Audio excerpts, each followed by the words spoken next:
Hello guys, আসসালামু আলাইকুম। সবাই কেমন আছেন? আলহামদুলিল্লাহ, আমি ভালো আছি। আমি খাদিজা বলছি কুমিল্লা থেকে। এই তো আজকে আর বেশি কিছু আপনাদের সাথে শেয়ার করব না। আজকে চলে আসলাম দুপুরে রান্না বান্না নিয়ে। এই তো আজকে আমি রান্না করব ডিম আলুর ঝোল।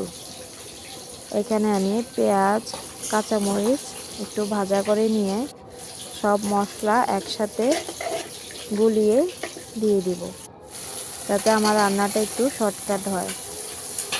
জানেন তো আমার ছোট ছোট দুইটা বাচ্চা আছে, বেশি ঝামেলা না করে শর্টকাটে রান্না করি।